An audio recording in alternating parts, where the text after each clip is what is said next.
Hi guys, welcome to the first episode of the Bookbinders. I'm Sarah. And I'm Charlotte. We overanalyze forms of media. So this is the, today we are analyzing Sweet by Lana Del Rey. And it's a part of our series for, did you know there's a tunnel under Ocean Boulevard? And shall we get into it? Yeah. Okay, so let's start with the title. The word sweet there's not much to it, it's just a word. So there's not much to look into it, but do you have anything to say about the title? Before we get into the context of the song, the title, when you look at it, you don't see much because it's just one word, it's sweet. But once the song is sort of unraveled, I think it'll make a lot more sense. Mm-hmm. Why sweet is the title. Well, by definition, sweet is pleasant, kind, and gentle towards others. So we can just assume that whoever is described as sweet is sweet and kind and gentle. Yeah. Okay, so and well, sweetness to describe a person is very much ties into a theme of innocence. Right, of course. And like children being oblivious and yeah. unaware. Naivete, sort of. Yeah, naivete, of course.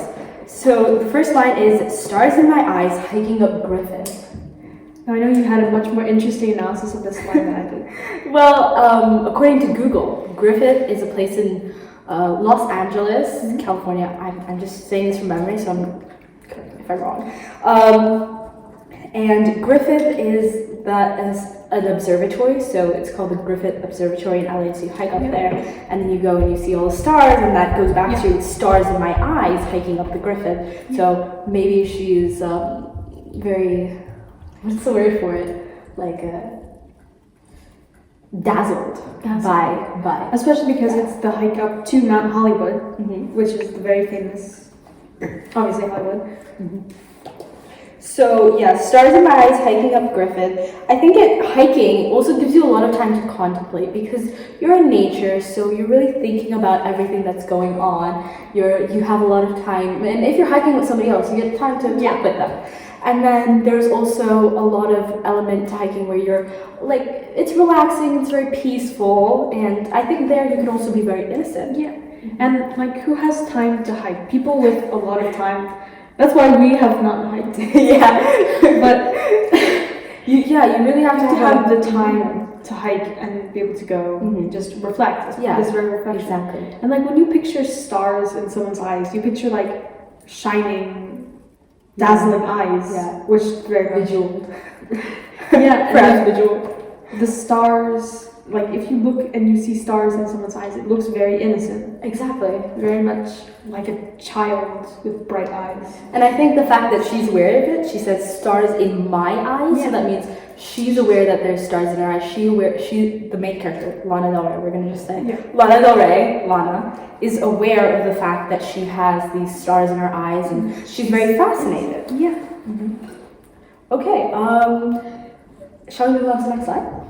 Mm-hmm. Okay, thinking about who was sad and what didn't.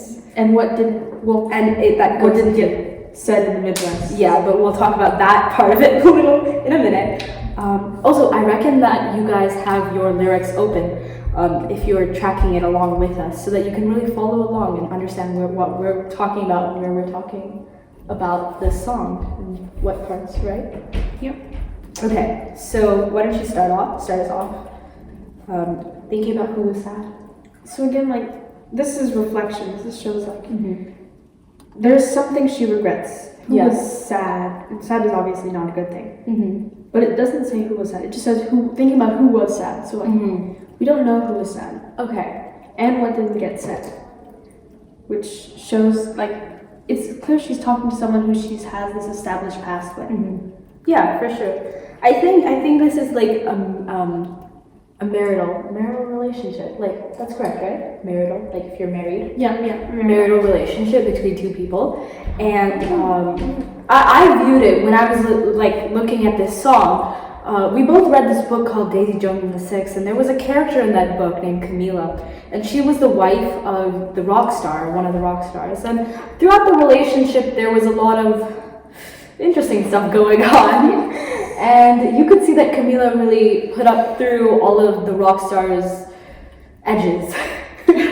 And she really pushed through that relationship. And I think thinking about who was sad in this, it's almost a foreshadow to what is coming about her not being necessarily sad about well, let's just assume that it's a guy that she's upset about, because Lana frequently writes about men.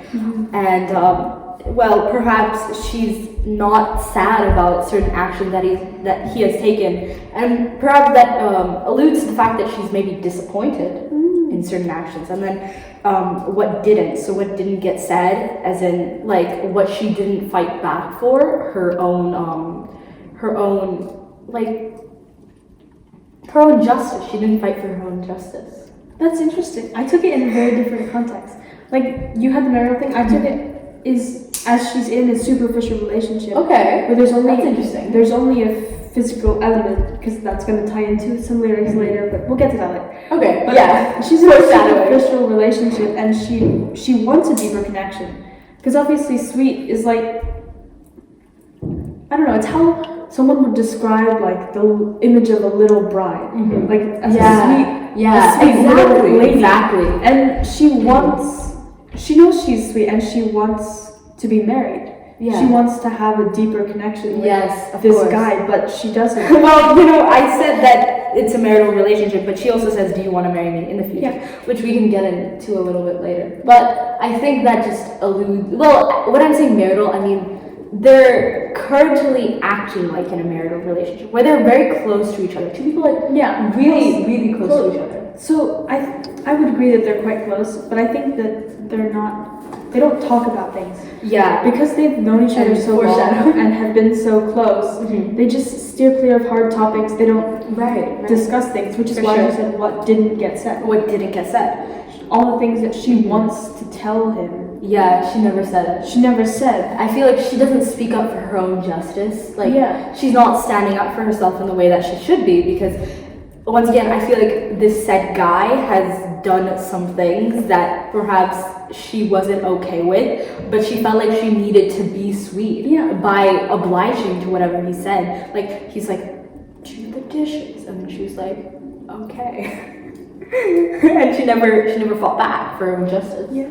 So once again, this is a very like women empowerment song, maybe. Lana, we see you. Shall we move on to that song? Yep. Okay. Well, this is the Get Said in the Midwest. I wish I could tell you now. Okay. Right? So once again, Midwest, that means whatever argument they had was in the Midwest, and she's probably hiking alone right now. So once again, she's having a lot of time to contemplate and think about what she wanted to say, but she didn't say. So she wanted to really give justice to herself, and now that she's thinking about it, she's like, oh man, I want to give justice to myself. Yeah, and this change of locations, because like if she's hiking up Griffith, that shows she's in California now, but the Midwest is quite far. Yeah. So like the fact that they stayed together through this change of location shows that they do have this long established relationship, and they're quite close. Well, I took it as they're taking a break. So her hometown is LA, and once again, Lana mentions LA a lot throughout her songs. So we can kind of, assume that perhaps this has something to do with like her coming back to LA after going to him in the Midwest, because we saw in Bookbinders her love was in the Midwest of Oklahoma. And then now she's coming back to LA, like kind of contemplating. And by the way, Bookbinders is Lana Del Rey's past album, so just the one preceding. And that's kind of connecting back, and we're kind of looking back on everything that just happened. And it's like, but I wish I could tell you now. That's interesting. Yeah, I wish I could tell you now. Definitely shows that there's things in their relationship that just don't get talked about, that she wants to be able to say, but she doesn't. Okay. Which I think you're very much attributing to. There are a lot of unsaid things. She wants to be sweet. Well, she wants to be sweet, but we'll get into like the actual chorus. I very much attributed the miscommunication to the fact that their relationship just isn't structured that way. Yeah, so I think your whole thesis, I guess, is there's a miscommunication, and then mine is more like she's not giving justice to herself, and she's not being able to speak for herself. And then I guess that blends into the next line. I wrote you a note, but I didn't send it. This shows a lot of fear. Well, okay, I actually agree with that fear. I didn't think about it like that though. I didn't like think like, oh, fear. I thought about it like she hesitated and she was like, hesitation is a strong thing, but she hesitated and she was like, it's unresolved emotion. She perhaps felt, why should I ruin our relationship when it's already perfect right now? I just want to be sweet with you. Yeah. And I feel like if I do send you this note, then perhaps she'll be leading to something where their relationship will break like that. Should I read my handwriting? Okay. Alright. So yeah, I very much got that. Like this shows hesitation. Like you didn't send it. Yeah. And I attributed that hesitation to like fear of ruining whatever they have. Like, because it's obvious, I think it's pretty obvious that she does care and love the person she's singing to. Yeah. And she wants, obviously, that's why she wants a deeper connection with them, because she does love them, and they just. I think another thing to note here, is that generally when you do write a said note, and she didn't call it a letter, she called it a note, which is a diction. Yeah, diction. And it's short. It's short, and it could be anger-filled. Yeah. And once again, sweet and anger. We define sweet as kindness. Yeah, there's a juxtaposition. Yeah, juxtaposition. A little note. It does carry a very like sharp connotation. Stay away. I feel like a letter is very formal. It's very like you get. It's not like an I hate you. Love letters. Yeah. Hate notes. Well, I mean, hate notes is not a thing. No, hate notes is definitely a thing. Hate notes are a thing, but do you call them hate notes? I don't know. Yeah, I feel like we could coin that term, hate notes. Hate notes. Y'all don't be sending out some hate notes. Or do, Yeah, we love the love notes. Okay. Okay, any last thoughts on this line? This line is very much going to tie into the next one. I have a lot of analysis on the next one. Yeah, because that's the best. Well, I don't, so I'll let you have a little moment. Because that's the best method the women here taught me about. We'll just combine that. I think this line is so interesting because it says that's the best method, but it's really not the best method. Yeah. It's a terrible method for communication, but it says the women here taught me about. So this shows like they're older, they're mentors. So they grew up raised to be perfect, sweet little wives who don't talk about the rough subjects. And once again, going to the a few lines ahead, do you want to marry me? That means she's relatively young. She's not that old and experienced in certain relationships. So she's going to be influenced by these older women who are in these relationships, and they taught her don't say what you're thinking. Don't ruin things. Don't write notes. Don't write these notes. Don't write these notes. Don't you gotta fit. I think perfect picture. I think in addition to that, this line, this whole thing kind of reminded me of Lara Jean. Yeah, Lara Jean from To All the Boys I Loved Before, and she wrote all those letters, and they weren't necessarily angry, but they were, of course, the love letters. And in the movie, her sister sends them out, but in the actual book, her sister sends them out. In the book, her sister was okay. I couldn't remember because I feel like I watched the movie more recently than I read the book. I read the book back in 6th grade, so long ago. But I think what she says is that's the best method that the woman taught me here. So, and we know that she's from LA. So LA is all posh and fancy, and I think everything in LA is like glitz and glamour. So I think it's all about preserving that glitz and glamour in your relationship and being that iconic Hollywood couple, all of that jazz. And that's what they taught her. So she could have gone through some past relationships where she did end up expressing that anger, and it didn't end up okay, ended up in a bad situation. And then the women were like, you see, this is why you don't talk about things. This is why even if you write letters, you never send them out, or if you write notes. And women plural means that many. I'm picturing a community of older women, her aunts and mothers. And even because it's LA, she could movie stars. Mm-hmm. Just anyone who she saw taught her that. You know, just side note, but upon looking at the song, I feel like it's Bartender's like younger sister. Oh, interesting. Bartender by Lana Del Rey, where she mentions all the ladies of the canyon wearing white to their tea parties. Oh, we're gonna got distracted. Yeah, no distraction. Okay. And then we'll get into bartender and sweet connection maybe another day. Oh, that would be it. Yeah, that would be an interesting analysis. And the next one is what you don't really understand. I've got well, let's just first start with what you don't really understand. Yeah, it's very interesting because this is almost accusatory. Like you don't understand. Mm-hmm. It's very much like they teach you in health class. You have to use iMessages. Yeah. Like I didn't communicate, but this is what you don't understand. What you don't understand. Which is fascinating because of course you wouldn't understand because she doesn't say it. Yeah. She doesn't talk about it. What she doesn't communicate, and what I feel like, you know, she says that she didn't say those things, but perhaps there's body language, and you know, if you're acting like don't come close to me, but like you have to show the signs through body language. It's what you don't really understand, and what he hasn't like collected from all of these past experiences, past fights, and like whatever has been, you know, fought and said and all that. Yeah. I think this line also ties interestingly with the next line. Yeah, so let's get into the next line. So I've got magic in my hand, stars in my eyes. Mm-hmm. And again, the magic in your hand, it's like a beautiful creature. These both, they describe a beautiful creature, a youthful, like, when you think magic. I think you analyze this line better than I did. A lot of stories have like children who can do magic and adults are just oblivious. Like that is a classic trope of having the child be able to see and do magic while the adults can't.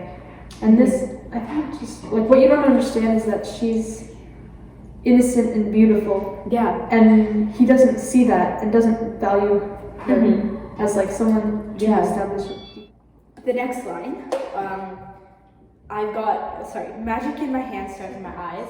I think you gave a quick little explanation about this, but I'll just say that, you know, that's going back to Stars in My Eyes, the previous lyrics. She's radiant and she's just very bedazzled, bejeweled. Magic in her hands and stars in her eyes. She has a vision. She has a premonition almost to like do certain things, and she wants to do something with her life that gives her a family, because we see that later on. And I think, once again, what he doesn't understand is that she's so valuable, and I don't think he understands her value like that. Yeah, and I think, like, magic is a very deep thing. It almost always has to stem from a place of, like, deep passion and humanity.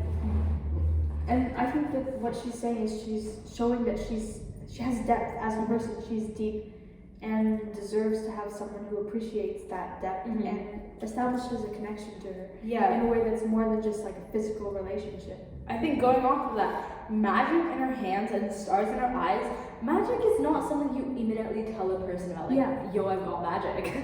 You just you have to ease into being comfortable in a relationship, and then you get into, well, you know, I have this special secret, this special magic, and I feel like that's something that she hasn't been comfortable with, like, around him. She's been comfortable enough to share, like, I've got this magic in me, and, you know, I'm, like, this special, look at what I can do, and this is my potential. So I don't think she's ready to share that with him yet. Okay. Right, so should we do the... Let's go on. Next. I'm a different kind of woman. I'm a different kind of woman.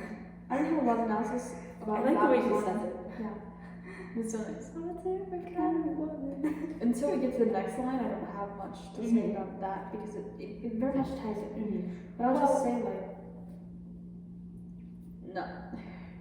Okay, there's a fine line between I'm a different kind of woman and I'm not like other girls. Yeah, I agree. Woman is almost aged up. Woman is like, well, throughout the story so far, we've been depicting her as a little girl, but I think she's slowly growing up throughout the song, and she's saying, like, I'm different. Like, I view you in a different way, and I think I have a little bit of analysis on this.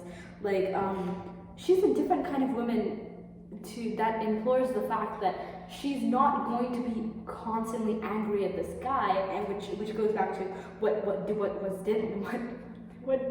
wasn't said, and like Camila once again, and she's a different kind of woman, meaning she'll be okay if you make these mistakes. She's open to you making mistakes, and she wants to help you grow, and she wants to help you in the end. So I think I'm a different kind of woman, meaning she won't just leave you like that if you make a few mistakes, but she'll try and work with you. Which I'm not saying like it's totally just to leave someone if they're cheating, which I have a feeling is what's going on here, that he probably cheated, and then she's like, oh my god, maybe I should break up with him, but she's a different kind of woman.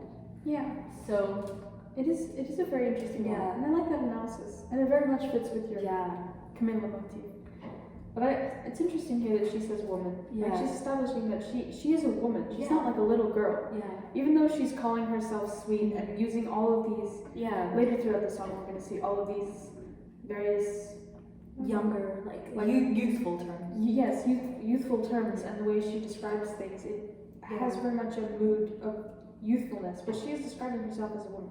Mm-hmm. Yeah, for sure. And let's go into the next line. Let's lead that into. If you want some basic. B word. Go to the Beverly Center and go find her. Yeah, well, find. And then her is another line, which is a whole thing. Well, you know what? Yeah, let's just first go into if you want some basic. Yeah. Go to the Beverly Center. Yeah, Beverly Center. So it's a shopping mall, and there's a very cliche image of like the girl who goes to the shopping mall. Mm-hmm. Which is someone who's superficial and would be perfectly happy in a superficial and entirely physical relationship. Yeah. Yeah. Wait. What was I gonna say? Do you have anything? Oh, also, this is the only bad word in the entire song, which is very unusual for Lana Del Rey. Because she generally curses and has interesting names. A lot. Usually there's a lot more cursing. Mm-hmm. At least, like, usually the chorus has a curse, so it gets repeated. Mm-hmm. But this is the only bad word, and it's not even like the worst bad word. And she hasn't really emphasized it. I feel like when she says it, it's like really quiet. Yeah. So it does show sweetness. Yeah. It's like purity also. Yeah. The narrator is so sweet and pure that this is the only bad word she will say. Yeah, I feel like it's very like, once again, a little hesitant, but I want to go in a little bit to what she's actually saying here. She says, if you want some basic, and of course the term basic B word is a term used a lot in, like, nowadays. People use that term and throw it around a lot. Like, oh, you're basic if you wear white nail polish, or if you're wearing Lululemon or something, you're deemed basic. Now, and of course, Beverly Center, if they're going to go to a high-end shopping mall, then you could immediately assume that, they're basic. And I think the word some is like, random. Some basic. Anyone. No, I didn't say it out loud. We're just gonna... Okay, edit it out. Repeat that line. Well, what did I say? I said, if you want some.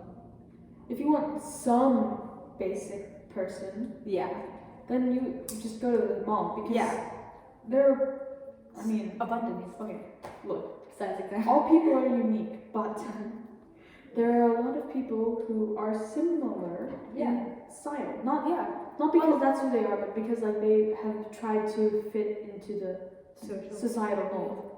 And I think it's all about, like, we, in our school, we generally see like a group of people who have one certain similar look, and that can be deemed basic because they're all looking the same. There's no originality perhaps, and there's no like uniqueness in one specific person, which is what we can deem as basic perhaps. But she offers him to go find somebody so basic, and she gives him that choice. She's like, you know what, if this is not working, if you don't want somebody as sweet and pure as me, like, if you don't think this can work out, I'm giving you the chance to leave, because right now I'm in LA, so why don't we just break it off from here? I don't even have to see you anymore. The offering is really interesting. Yeah. Because like she's basically saying that I want something deeper than what you're giving me. Yeah. And if you don't want that, then find someone who. See, I think this line really sparked my Camila narrative, because this is how Camila is. She's very like, oh, either you can come be a father or you can go. Yeah. And I think that's once again showing that. So it's like, you know what? You choose what you want, choose what's best for you, and I'm giving you a chance. I'm giving you the chance to completely leave my life, and I'll go on. I will find my person, but you can leave. I'm not holding you back here. Yeah. This interesting. I think there's also another interesting thing is the fact that her is a different line. Mm-hmm. Go to the Beverly Center and find her. But she barely says her. Yeah. And I think that shows a lot of pain. Like there's some pain of leaving him, and also potentially like she knows he potentially cheated before. Yeah. Like if we're talking in the Camila narrative, we obviously.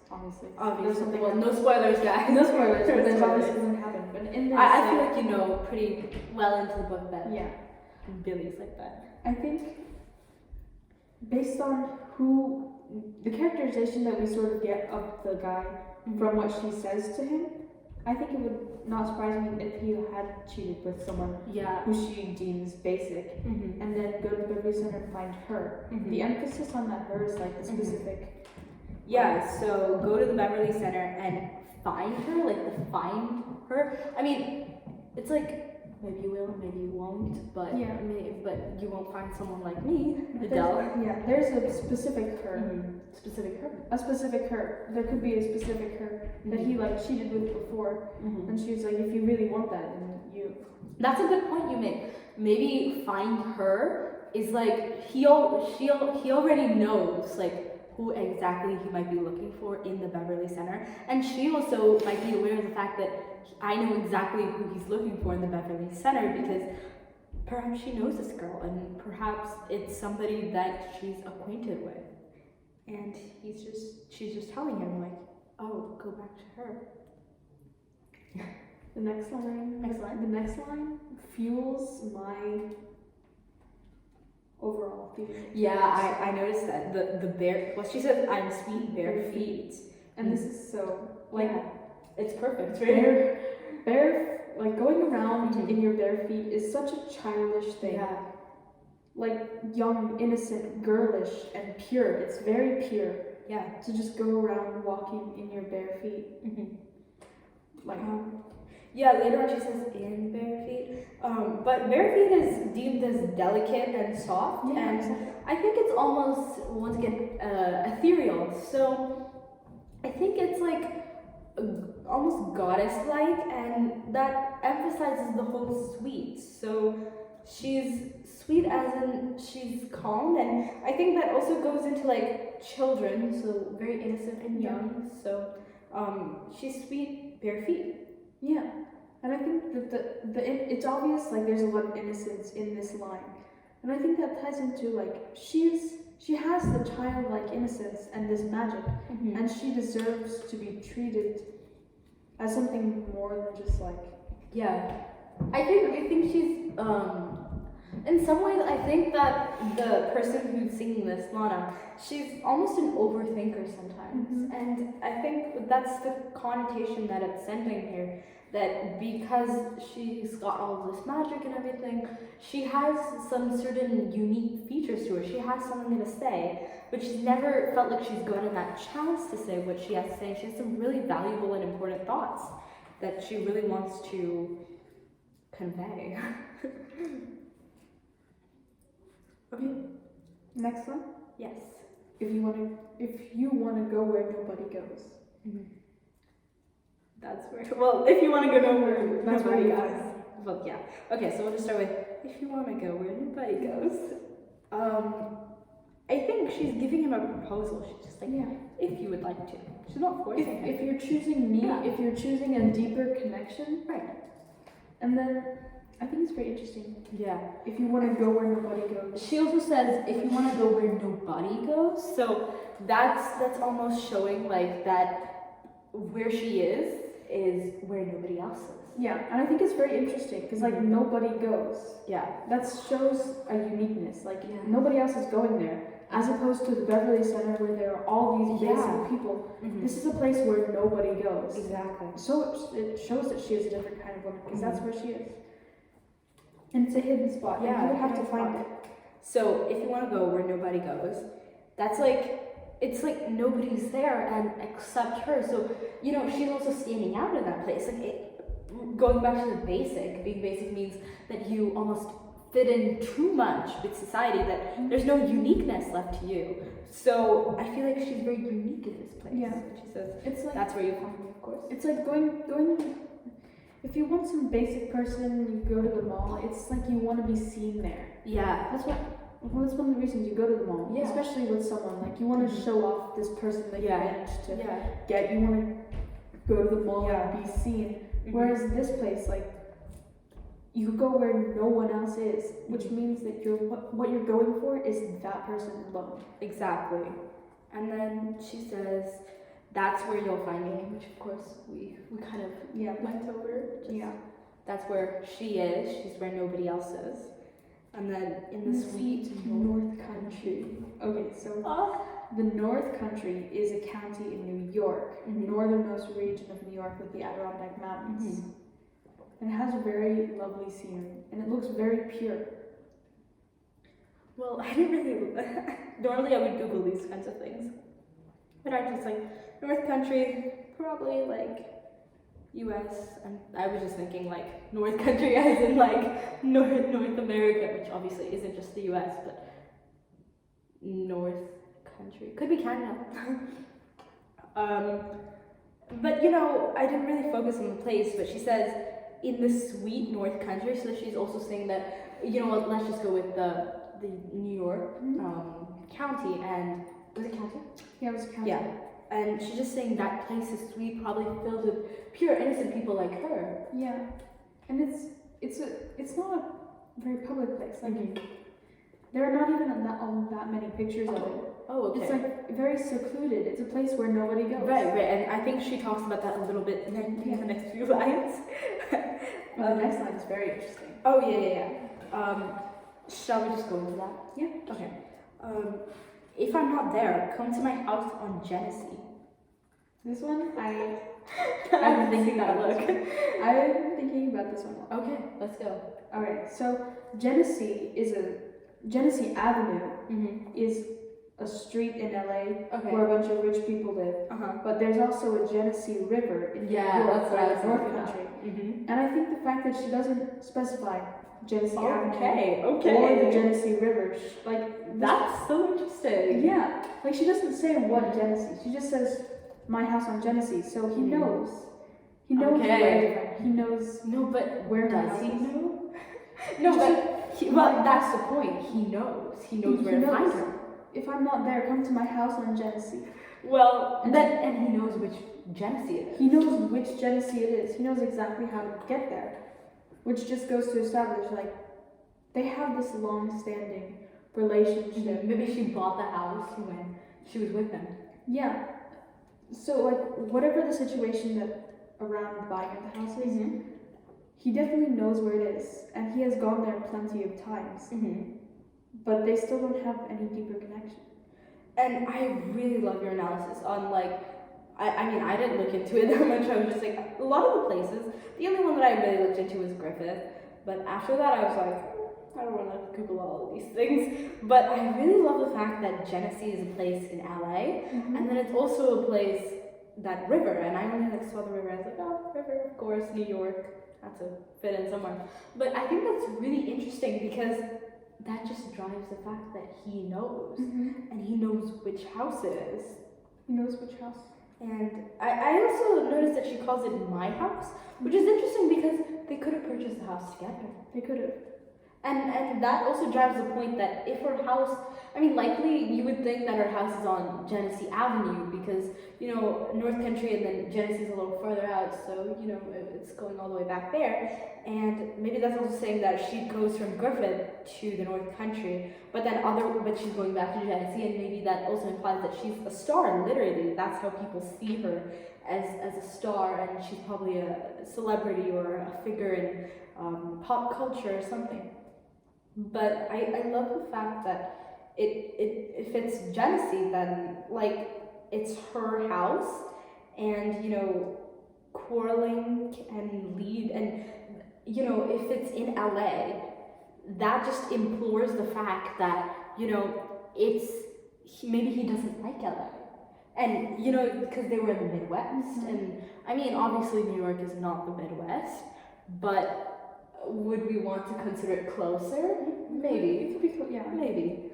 And maybe that just says that he doesn't like LA because when she was hiking up the Griffith, he wasn't there. Yeah.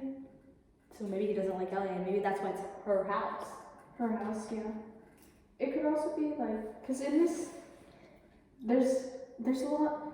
There's not any direct thing, but the suite kind of ties into this at least I saw it as tying into this image of a perfect wife, the classic image of a perfect wife, the very cliched, misogynistic image. I mean, now it's kind of changed. Now it's exactly, that's my point. It's this, she's still saying that she's sweet, but this is a modern version. Yeah. She has her own house. That's good. 60s housewives, I mean, I think they could have their own house, but it wasn't common. Yeah. The image that everyone sees is the man buys the house. Yeah. But this is her house. This is her house. But she's still saying she's sweet and innocent and young as a woman. So I think it's interesting, a modern version of that misogynistic view wherein she has her own house, but maintains this. That's a good point. That's a good point. I think that's a lot of thoughts we have there on Genesee. So we can go to the next verse, which is, what you doing with your life? Do you think about it? Do you contemplate? Wait, no. No, that's the next line. That's the next line. Sorry. So it's just, what you doing with your life? Do you think about it? Yeah. I love the way she says it. Yeah. Okay.